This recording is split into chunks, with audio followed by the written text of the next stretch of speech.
Алшынбаев Сейтқали Бегманұлы 1960 жылы 28 тамызда Қызылорда облысы Шиелі ауданында дүниеге келген. Қызылорда қаласының құрметті азаматы.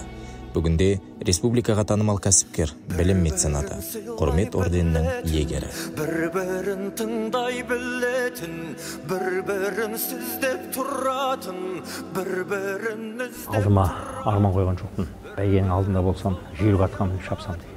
Оның қандай келешекпен ұрпаққа қайырымы бар тіршілік. Әр азамат елге жасаған қызметінің ертеңгі қайтымын күтпейді, есеппен жасамайды. Қауын ектік елде. Сол еңбегіміз бағаланбағанын көріп, 2001 жылдан бастап құрылыс компаниясын құрдым. 12 жыл жалдамалы пәтерде тұрдым. Балықшыға балық берме, қармақ бер дейді. Сметалық құжаты 2,5 миллиард теңге. Бұл жерде бір тиын қаражат бюджеттен бөлінген жоқ. Тәуекел ердің қорғаны дейді. Мен құладым, құрдымға кеттім деген бізде ой болған жоқ. Осы ой мені өзімде мазалайды. Өзінің маңдай терін сорғалатып тұрып, еңбек жасап салса, ең қиын деген жолды таңдап, сол қиын жолдың ертеңгі бір жақсы қайтым бар екеніне көзім жетті. Өзіңнің бір жақты пайдаңды емес, сіз сол партнердің, азаматтың жағдайын ойлап отырсаңыз, адамда алдына қойған арман болу керек. Енесінен айырмай, оңалмайды құлында. Өзі біліп іс қылмай, үзелмейді ұлында. Бір-бірін елеп жүретін, бір-бірін демеп жүретін. Ассалаумағалейкум, құрметті көрермендер. Ерқанаты бағдарламасының ұжымы бүгін Алаштың анасына айналған қасиетті сыр елі, жыр елі Қызылорда қаласына ат басын тіреді. Бүгінгі сұхбатымыздың қонағы белгілі кәсіпкер, меценат, білім жанашыры Алшынбаев Сейтқали Бегманұлы. Аға, енді біз қазір Зерде интеллектуал мектебінің шаңырағындамыз. Жалпы осы мектеп жайлы бір ауыз сөз айтып кетсеңіз. Рахмет. Жалпы мектеп енді қазіргі күннің талабына сай, сұранысына сай. Біз енді кәсіпкер болғаннан кейін үкіметіміздің саясатын қолдауымыз қажет. Ол біздің азаматтық парызымыз. Сондықтан енді жалпы осы сыр еліне 500 орындық типтік жобадағы мектеп қажет деп өзіміз шештік. Жақсы типтік жобадағы проектті жасадық. Осы мектепті 11 айда салдық. Жалпы қазіргі күні кешегі 2020 жылы тәуелсіздік күніне үлкен тарту болды. Бұл әрине келешек біздің ұрпағымыздың. Абай атамыз айтқандай, сенде бір кірпіш дүниеге кетің таптап арқалан деп, ертең осыдан қомдап қанатын ұшатын барлық біздің шәкірттеріміз Құдай қаласа өмірге кіріш болып қаланатын болады. Сол мақсатта салынды мектеп. Жақсы, рахмет. Ал енді мектеппен жақынырақ таныссақ. Жақсы.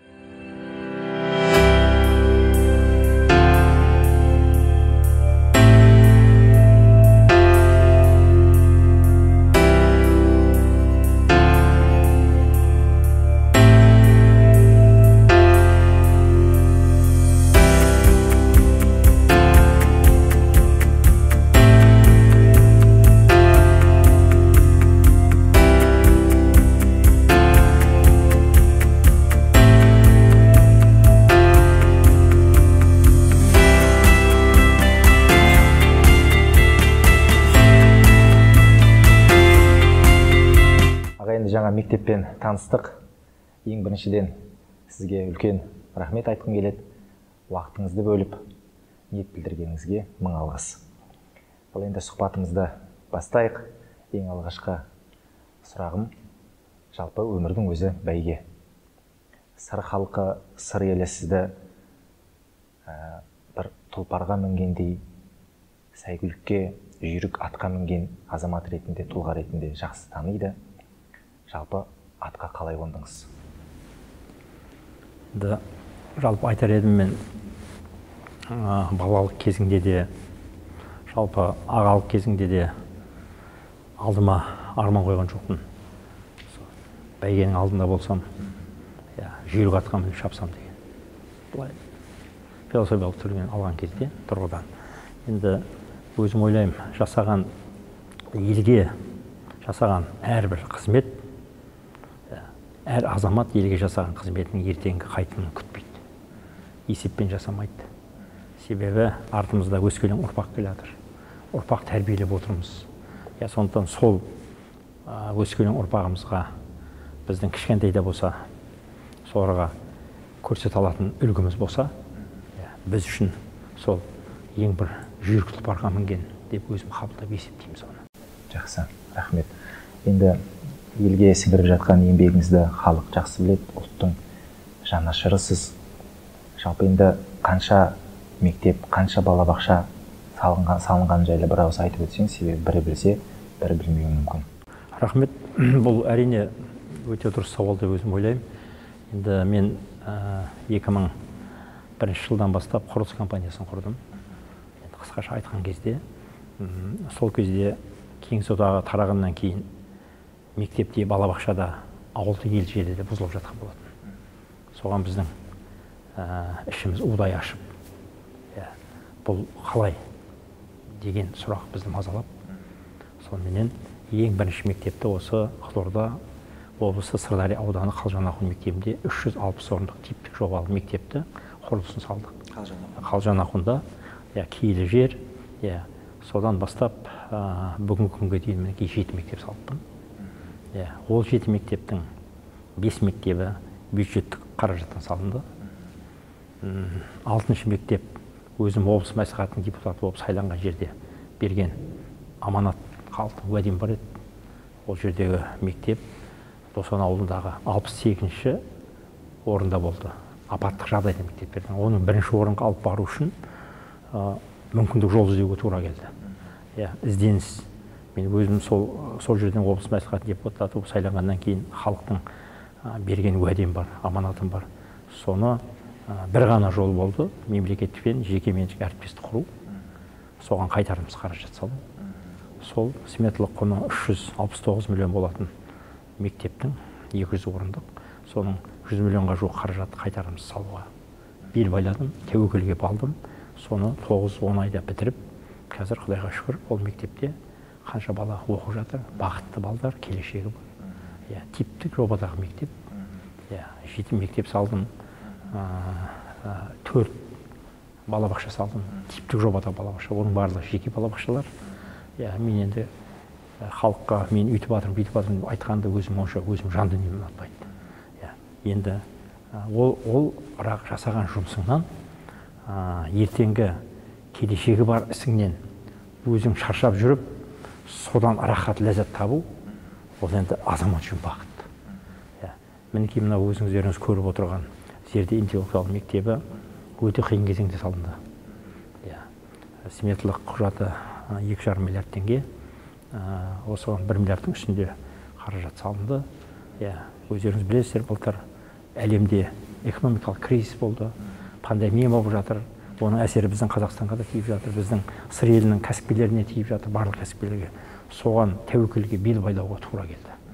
Тәуекел ердің қорғаны, өтесін да кетесін деп атамыз айтқандай. Осы жерде 11 ай мектеп құрылысын толығымен бітті. Типтік жобадағы 500 орындық мектеп. Бұл мектептің ашылу салтанаты тарихи кезеңге сәйкес келгеніне мен өзім қуаныштымын. Өйткені тәуелсіздік күніне, егемендік күніне 16 желтоқсанға ашылды мектеп.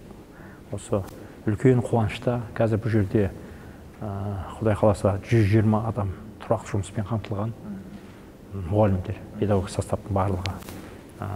500 бала Құдай қаласа дәріс алады бұл жерден.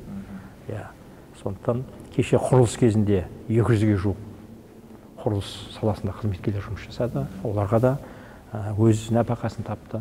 Сондықтан мұның жан-жақты тиімді жолдары бар. Енді әр азамат бір осындай үлкен шешімге, тәуекелге бару үшін соған мықтап белді байлау керек. Сондықтан ең бірінші бұған ниет керек деп өзім ойлаймын. Ниет дұрыс болса, ниетіңіз таза болса, енді Алла тағала қалғанын жеткізеді. Мектеп құрылысы бітті. Кезіндегі шаршаған, сол кездегі шалдыққан кезеңдеріміздің барлығы осы жердегі балалардың күлкісінен өзің рахат табасын, жаның жай табады. Ертең Абай атамыз айтқандай, бұлардың барлығы да өмірге бір-бір кіргіш болып қаланады. Осы мектептен мен өзім ойлаймын, Құдай қаласа, не бір білімді ғалымдар шығады, не бір мықты инженерлер шығады, небір жақсы жаңа компьютер саласын меңгеретін мамандар шығады. Соның барлығына біз сондай тілекпен, ниетпен жүрген азаматтар өзім есептеймін. Жақсы. Мектептің құрылысына қанша уақыт кетті? Мектептің құрылысына жалпы 11 ай. 11 айдың ішінде мектеп толығымен бітті. Жаңа айттыңыз, сметасы 2,5 миллиард дедіңіз. Соны ашып айтсаңыз, 1,5 миллиардтан? Жалпы бұл инвестициялық проекті бізде Байқоңыр республикалық форумында біз облыс қала басшылығыменен меморандумға қол қойдық. Бұл жерде бір тиын қаражат бюджеттен бөлінген жоқ. Тек қана инвестициялық жеке өз қаражатымыз салдық. Бірақ мемлекеттің де, үкіметтің де бұл жерде қолдауы бар. Кәсіпкерлер үшін оны ашып айтуымыз керек. Себебі даму қоры арқылы біз кредит үрдісті пайдаланған кезде 50%-ын мемлекет жабады.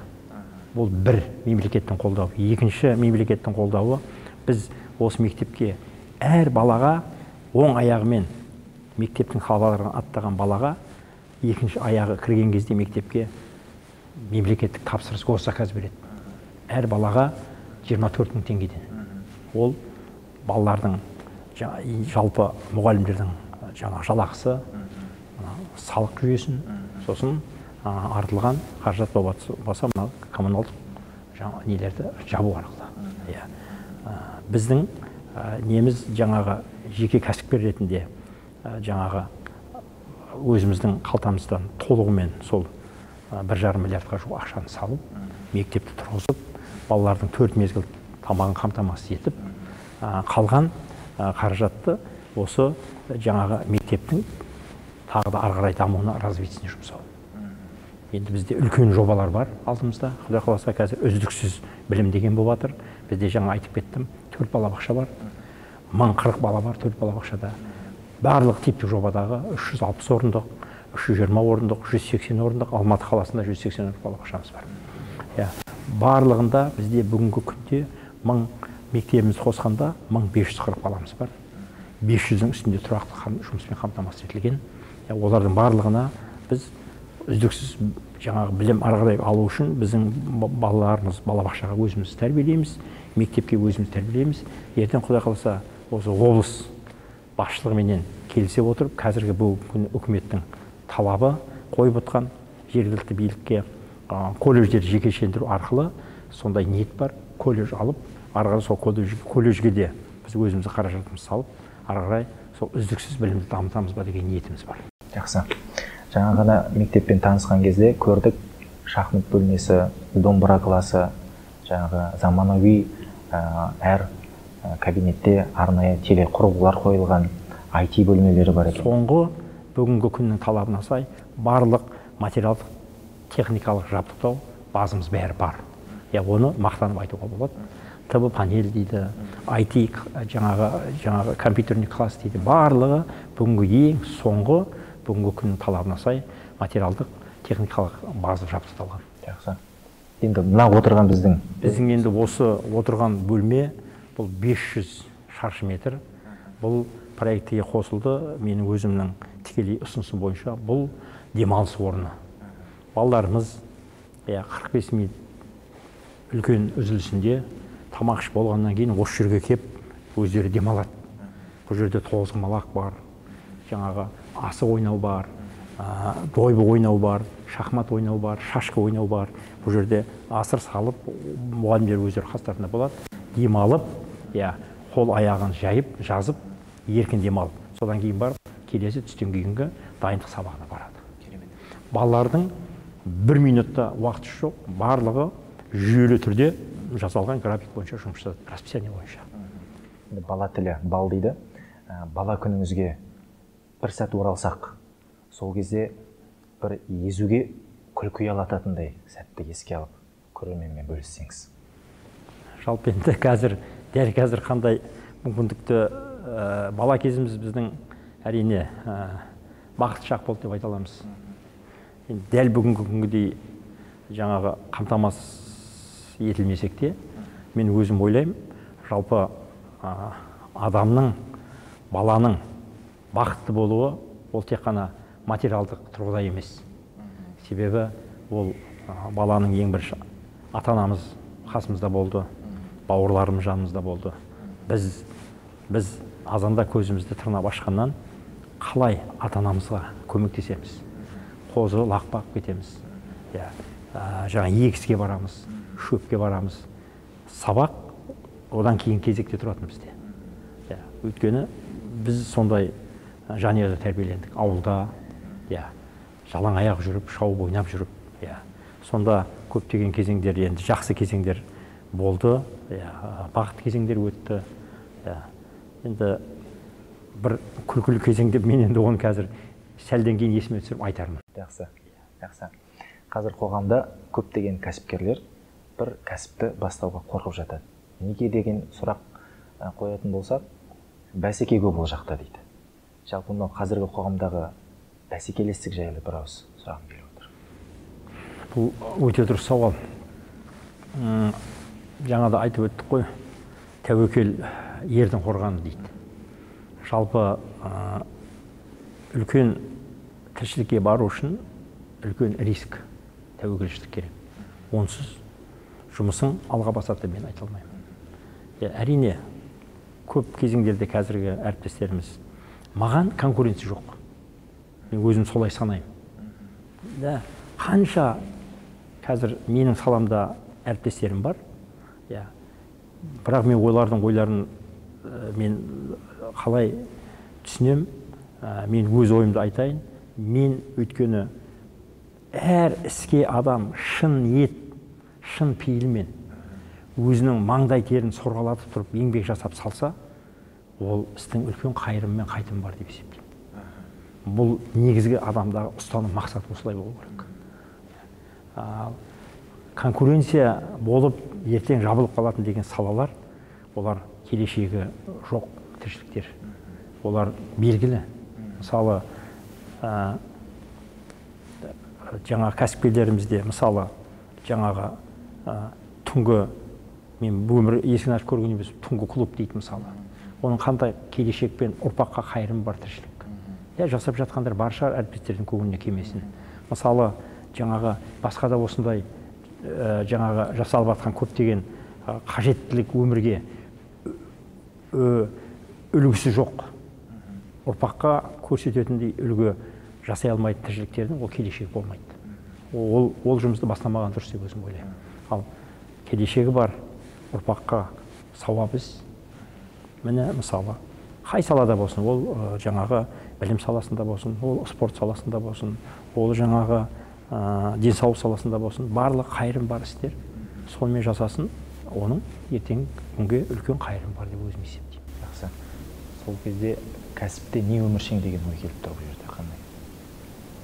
Жалпы кәсіптің ішінде өміршең болатын қандай кәсіпті айтатын едіңіз? Қазіргі осы сіздің жасап жатқаныңызды кәсіп деп айтуға болады ма? Жалпы бизнесте мен енді бизнеске ерте бардым. Егемендік қалай алдық, содан бастап мен кәсіпке кеттім. Осы Қызылорда қаласында 12 жыл жалдамалы пәтерде тұрдым. 12 жылда 12 пәтер ауыстырдым. Сол кісілермен бүгінгі дейін мен хабарласып қатысам. Енді ол қиындықтан өтудің бір табалдырығы. Бізде атамыз айтады, атамыз айтатын бір жақсы сөз бар. Енесінен айырмай оңалмайды құлында. Өзі біліп іс қылмай түзелмейді ұлында. Еңші берсең ерте бер деген қазақ бұрында дейді. Ең бастысы өзің азамат болғаннан кейін қандай да бір азамат, қандай да бір пенде өз ісін ерте өзінің жауапкершілігін арқалап өзі істі бастаса, қандай істі де оның берекесі болады. Мінекей қазір енді біз айтамыз, жастарға біз барынша мүмкіндік беруіміз керек. Жастар өздері қазір оқыған, көзі ашық, оңы мен солын таниды. Бірақ оларды қақпайлап сен әлі баласың, сен әлі жассың деу, ол шешім дұрыс емес. Оларға осы күннен бастап ауыр жүк арқалату керек. Жауапкершілік сезіну керек. Енді былай самостоятельно өзі шешім қабылдай алу керек.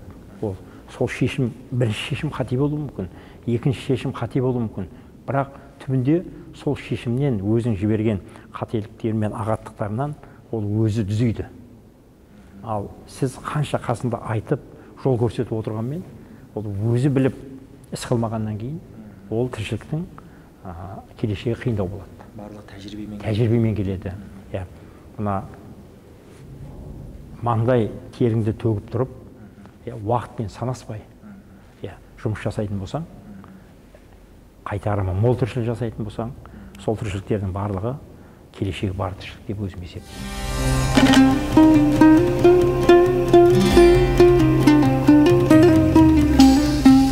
Бәйтерегім сен едің, бір бүршігің мен едім. Қолым қысқа демедім, қолтығымнан демедің. Рахмет туған ел. Қазақ деп соққан жүрегім, қазығыңның бір едім. Тайғағында тағдырдың табанды саған тіредім. Рахмет туған ел. Ағайын, жаңа 12 пәтер жалдап тұрдым деп айттыңыз. Жалпы алғашқы пәтеріңізді қай жылы, қанша жақсыңызда қалай алдыңыз? Енді бұл өте дұрыс сұрақ деп өзім есептеймін. Себебі 12 жыл мен 20 жасында колледжді бітіріп, отбасылы болып, содан енді жаңада айтып кеттік қой, 12 жыл пәтерде тұрдық деп. Сол 12 жыл бір мекемеде істедім. Жолаушылар тасымалдау автобустың паркі деген болды бізде. Содан слесарь болып бастап, соны жабдықтау бөлімі снабженияның басшысына дейін. Сол 12 жылды бітіріп, егемен алғаннан кейін 91 жылы сол жерден жұмыстан шықтым өз еркіммен, сөйтіп бизнеске кеттім. Сол мекемеде істеп жүрген кезде, біз енді Кеңес одағының кезінде, мен бір хикаяны айтып кетейін, 24 жыл бір мекемеде істеген, біз Төт Валия дейтін едік, сол кісі пәтер, 2 бөлмелі пәтердің кілтін алып, трибунада жылаған кезде біз ойладық, бізге өмір бойы пәтер қамтамасыз етмейтін шығармыз деп. Квартирант болып жүретін шығармыз. Бірақ енді егемен алғаннан кейін осындай жақсы күндер болып жатыр. Шүкір оғанда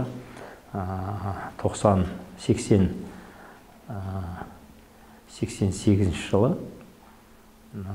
89 жылы сол пәтерді мен алдым. 2 бөлмелі пәтер, онда да баяғы Хрущевтың үйлері дейміз ғой, ескі проектімен.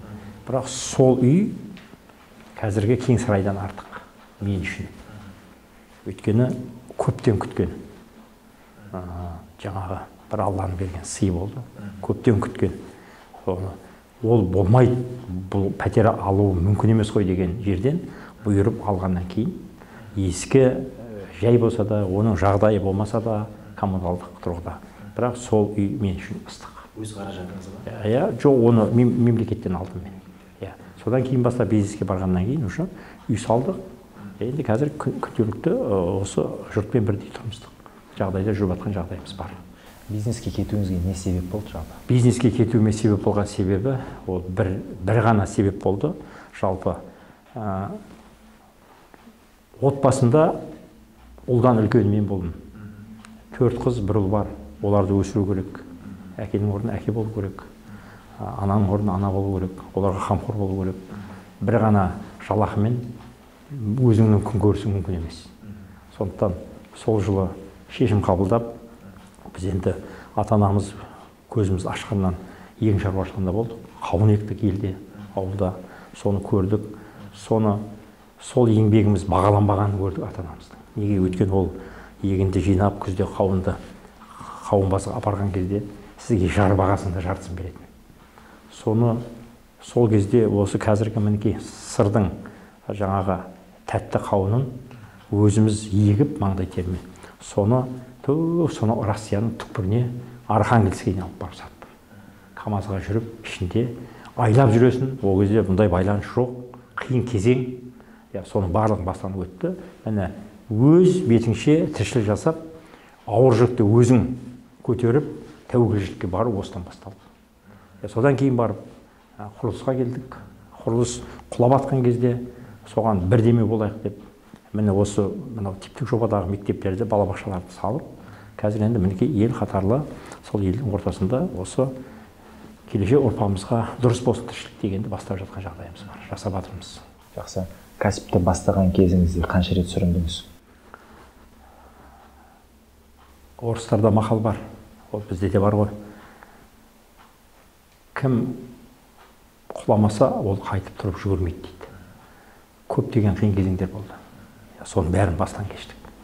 Бірақ мен құладым, құрдымға кеттім деген бізде ой болған жоқ. Тек қана алға талпыну. Қалайға мен осы дұрыс мәселемен шешу, осыған жол табу, алдыңда сан жол жатады, мыңдаған, соның дұрыс жолын таңдай білу. Ол әрине әр азаматтың енді Алла тағаланың берген мүмкіндіктері болар. Сол қиын, ең қиын деген жолды таңдап, сол қиын жолдың ертеңгі бір жақсы қайтым бар екеніне көзім жетті. Сонымен жұмыс жасадық. Ең бірінші кәсіпте менің түсінгенім бүгінге дейін адал жасау кәсіпті. Адал жасаған тіршіліктің оның қайыры мен қайтым болады. Үлкен проектілерде сіз өзіңіздің партнеріңізбен отырған кезде өзіңнің бір жақты пайдаңды емес, сіз сол партнердің, азаматтың жағдайын ойлап отырсаңыз, сізге Алла тағала береді. Өйткені бір жақты ғана пайдалы шешім қабылдау, ол дұрыс шешім емес. Түбінде екі жаққа да тиімді пайдалы шешім болу керек. Егер сіз соның қателігін біліп, көріп тұрып, түсініп тұрып, сол кезде дер кезінде айтып, мынау болмайды, сізге ертең қиындық жол, мына жолдың мынандай шешім бар деп өз ойыңызды, тәжірибеңізді білдірсеңіз, ол өте жақсы шешім. Енді Аллаға шүкір, қазір 3 ұл, 3 қызыңыз бар. Ата-ана тәрбиесіне келетін болсақ, бір сөзіңізді айттыңыз, әке деген асқар тау дедіңіз. Шынында осы кезде менің ойыма бір өлең шумақты есіме түсіп отыр. Қандай қымбат сөз екен, әке деген, әке емес пе өмір мәпелеген, әкесі бар балалар болады ерге, аспандағы айды да әпер деген. Ақылменен терең ойлап қарасақ, әке деген алдыңдағы парасат, өміріңнің өшпей мәңгі іздері артыңыздан ере берсін болашақ деген керемет өлең жолдары бар. Бұл өлең жолдарын оқып отырған себебім, бағана бер сөйлескен кезде айттыңыз, әкеңіз ұзақ ғұмыр жасаған екен. Жалпы әкеңіз сізді қалай тәрбиеледі? Осындай жетістікке жетуіңізге әкеңіздің тәрбиесі себеп болды ма? Барлық өмірдегі жақсы дұрыс шешімдерім, игілі істерім әкемнің шапағаты. Бірінші Алла, әкемнің шапағаты. Екі қолын жайып, тағдырынан, Алла тағаладан тілеп, ұрпағымның өзін емес, ұрпағымның осы келешегі жақсы болсын деп. Жақсы, ұлысты ұлы тәрбие беру балаға, ол әрине қаннан келеді. Сондықтан мен дастархан басында да, достарымда да, ағайынымда да күніне неше сағат жырлау керек болса әкені, әке туралы өлеңде жазамын, ана туралы өлеңде жазамын. Өзім жалпы тек құрылыс емес, философияны сүйем, әдебиетті сүйетін азаматпын. Барлық жаңағы мен деген ақындардың, Мұқағалидың да, Мұхтардың да, Қадырдың да өлеңдерін барлығын сүйіп оқимын жас кезімнен. Сондықтан соның барлығы мынау өмірдегі біздің жетістіктеріміздің үлкен бір жаңа нәтижесі. Өйткені мен бір нәрсені айтып өтер едім. Біз солай қалыптасып, солай тәрбиелендік. Жақсы ұрпақ, мен жақсы ұрпақ болам деу үшін бірінші әкеге, анаға жан ашу керек. Ата мен анаға жан ашып, соның қасында өзінің мүмкіндігі болмаса да бір шетінде жүрейін, осы кісілер біз үшін тіршілік жасап жатыр ғой деген ұғым болатын болса, ол баланың ертеңгі күнге үлкен келешегі жол ашылады деген сөз. Ал бар жастарымыз, тәрбиені жақсы тәрбие алып жатқандар бар. Өкінішке орай соны қабылдай жатқандар бар, өмір ғой енді. Сондықтан алайым осындай әке туралы жаңағы осындай тема қозғалса, менің жаным кіріп рахаттана береді. Барлық игілі істерім осы әкеден таралды. Бізге жол көрсетті, бізге жаман жақсыны көрсетті, танытты. Мынау сауап істеп танытты. Мынау болмайтын ұят істеп айтты. Бұлай жасауға болмайды деп. 91 жас ғұмыр кешті менің әкем. Бір рет мен білмеймін, есімде жоқ, болған емес, саусағының ұшы маған тиген жоқ. Бірақ ақылмен, парасатпен, көзбен, оғыммен тәрбиеледі. Әкеңіз тақуа адам болған. Дұрыс қой? Өзіңіздің үлкен еңбектеріңізді көріп естіп жатырмыз, мектеп салдыңыз, балабақша салдыңыз. Алланың үйін салуға ойыңыз қандай, жоспарыңыз? Ол жоспарда бар. Оның негізі өзім ойлаймын. Жалпы мынау салып жатқан балабақшада, осы мектепте барлығы осы мешіт. Өзімнің ұғымым. Әрине, Алланың ақ үйі. Екі қолыңды тәубаңа келіп, қолға қарап, екі қолыңды көтеріп, Алла тағаланы тілейтін тілектің барлығы қабыл болады. Ол ойда бар.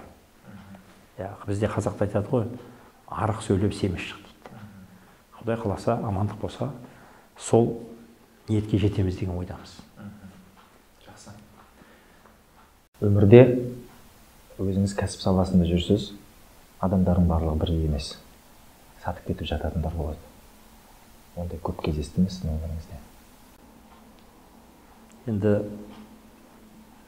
менде дұшпан жоқ. Болған жоқ, болмайды да. Себебі енді бірінші Алла тағала, әрине, екінші мен білмейтін, мен танымайтын кісілер бір кішкентай ғана екі бөлмелі сарай салып атса, мен соған қуанып шаттанам. Или үй бастап атса, танымай, ол кісіге тоқтап сәлем беріп, тіршілігіңіздің берекесін берсін Алла. Мен сол ниетте жүретін азаматпын. Сондықтан мен ойлаймын, мен мүмкіндігінше жүрегімді алып ұшып, көмектесуге дайын азаматпын. Егер көмектесе алмаған жағдайда, ол менің өз-өзімнің жүрегім ауырады соған.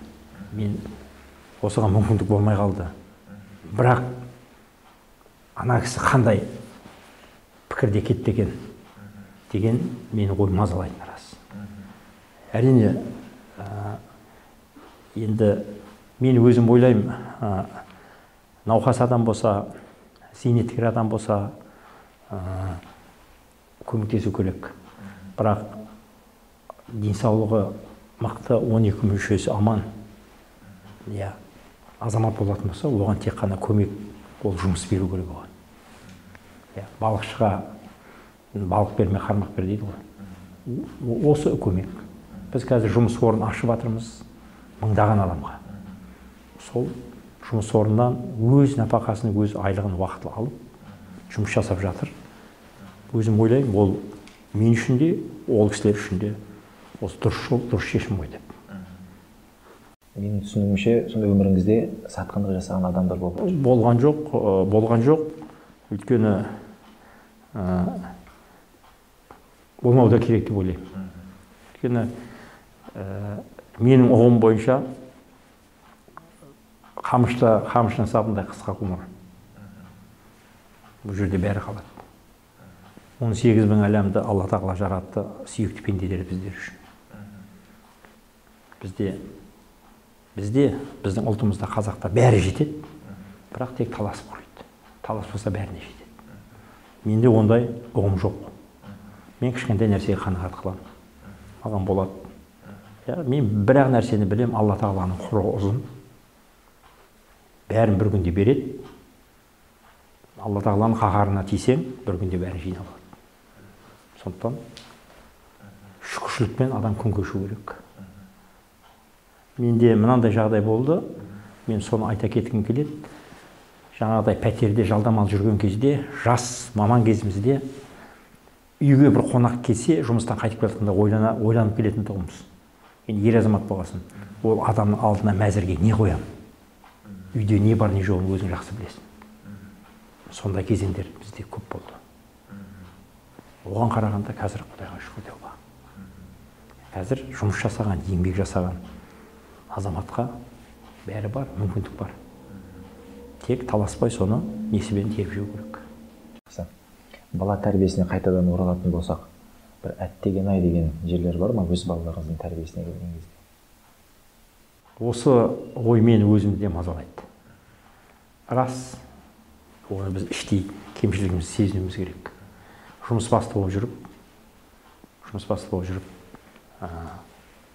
енді жүгіріс көп болады, шабыс көп болады, жаңағы командировкаға кетіп қалу көп болады, жағдайлар болады.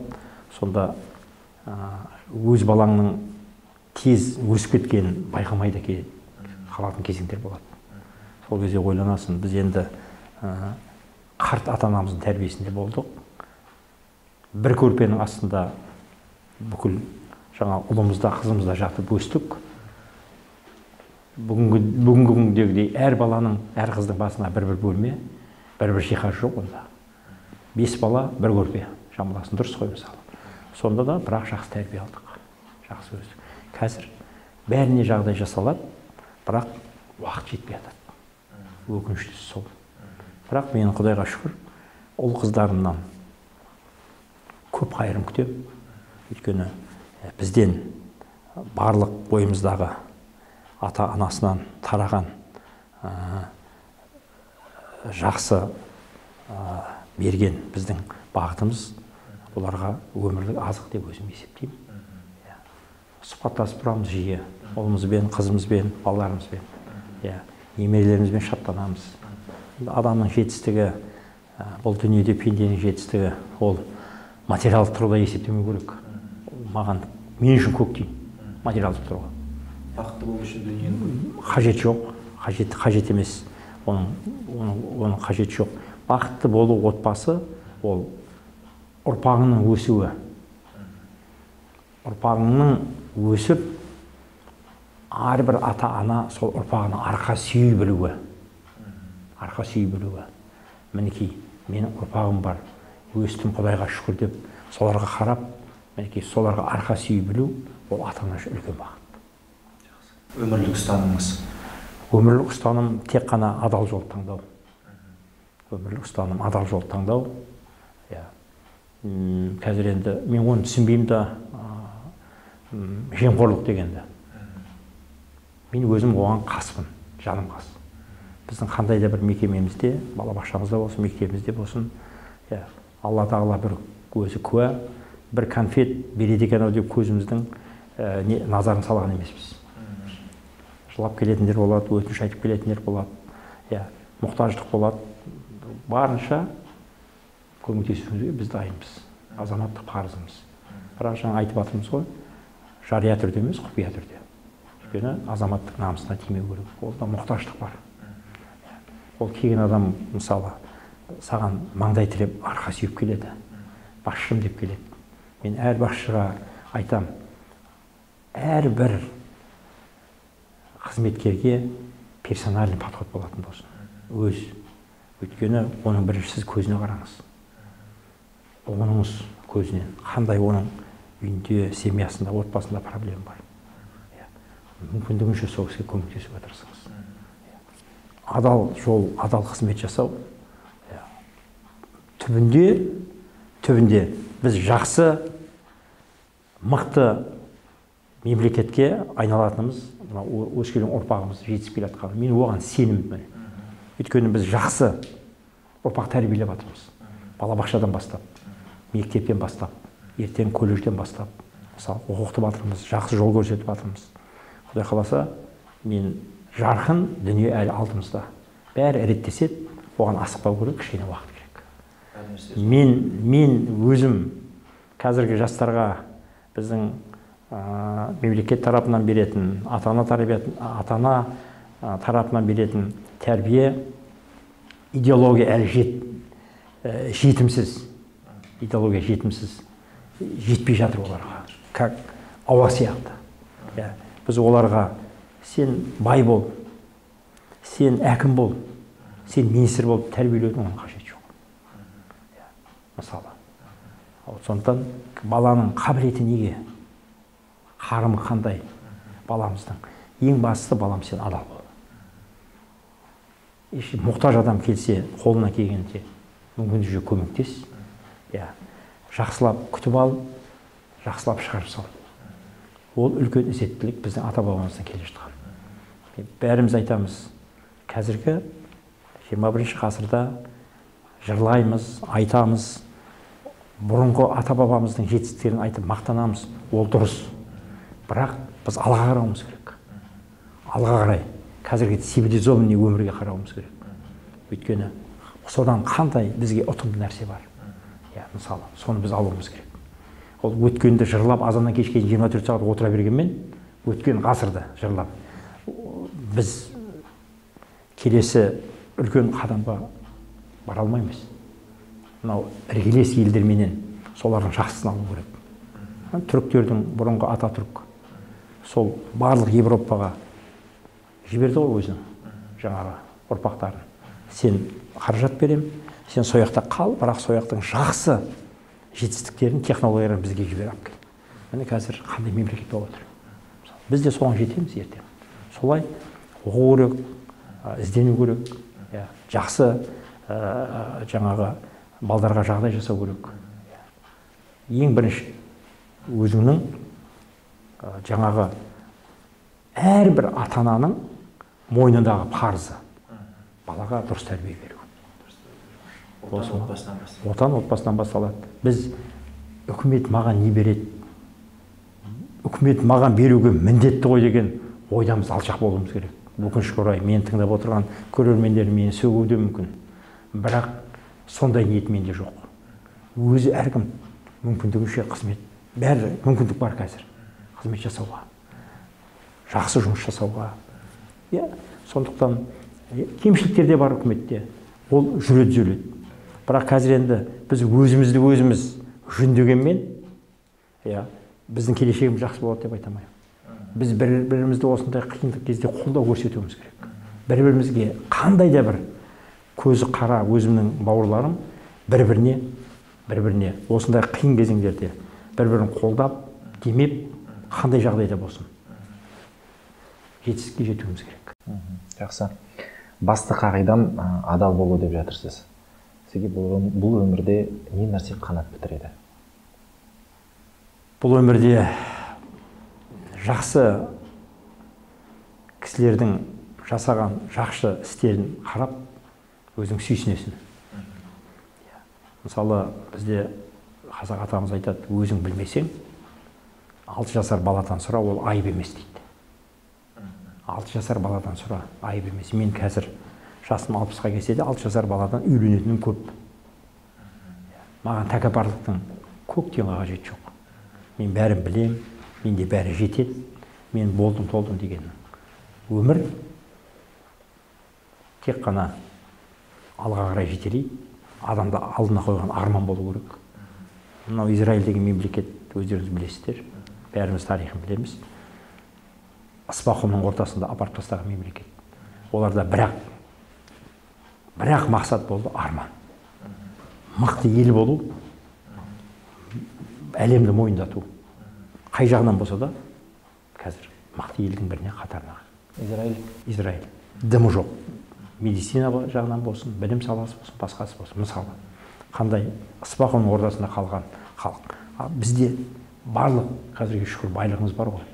Сондықтан соның ары қарай жетістіктерін жаңғыртуға, осы жаңағы мен деген мықты мемлекеттердің иық тіресетіндей жағдайға жетуге әрбір біздің Қазақстан тұрғын талпыну керек. Мысалы, сізге не қанат бітіреді? Маған қанат бітіретін сондай жақсы адамға инновация беретін сондай жаңағы бастамалар жақсы. Мысалы, ол мен өзім айтам, басқа елден ұрлап алып келсең де, өз жеріңе соны жаса, еліңе. Мысалы, сол жақсы жетістіктерін, жақсы жетістіктерін жаса, соның нәтижесін көр. Әр Қазақстан тұрғыны жаңбырдың тамшысындай үлес қосатын болса, ол таудай керемет тұлға болып шығады бәрі де. Жақсы. Өмірде не нәрседен қорқасыз? Мен Құдайдан ғана қорқамын. Өмірде мен Алла тағаланың құдіретінен қорқамын. Жаңылыспай жаңағы түзу жолда жүру, арман, мақсат біреу, ұрпағымның жетістігін көру. Алла өмір берсе, мен дүние жоғалтамын, жаңағы тапқаным бірдеңе болады, басқа ондай менде ұғым жоқ. Ол мазаламайды мені. Езуіңізге күлкі алататын бір сәтіңізді көрерменмен бөліссеңіз. Қазір есіме түсіп отыр. Біз баламыз ғой енді. Ата-анамыз гектарлап қауын егеді. Кішкентай баламыз. Үйдің қасына мәшинемен әкеп түсіріп қояды. Сонда өзіміздің достарымыз 3-4-5 бала анау құмның жағасындағы бір өзімізге жақын әкеміздің қорасына қауынға түсеміз. Мына мәшинемен жатқан қауынды балалық сезім ғой. Анадан ұрлап алып, оны әкеміз көріп қойып, атпен қуып, бәріміз құм-құмға тұтырапай қашып, соның кейіннен өзіміз үй аламыз. Сондай қажеттілік. Енді оның бәрі балалық кешіреді деп өзім ойлаймын. Сондай балалық кезеңдер бізде көп болды. Ол әрине қазір ойланып отырсаң, күлкілі жағдай. Бірақ енді әркімде балалық қателіктер болады ғой. Оны Алла тағала кешіретін шығар деп өзім ойлаймын. Сондай жағдайлар болғаны рас. Жақсы, үлкен рахмет. Құрметті көрермендер, сіздер бүгін өздеріңіз тамашалағандай ұлт жанашыры Сейітқали Бегманұлымен өткен сұхбатты көрдіңіздер.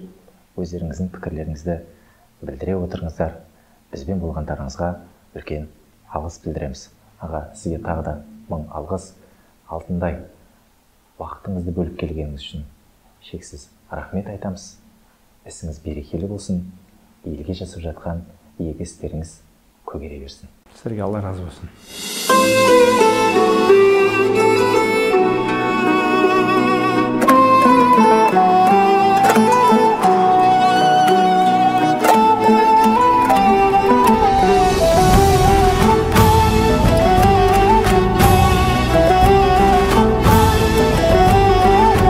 Қуанышбаева Айгүл 280-ші негізгі мектебінің математика пәнінің мұғалімі.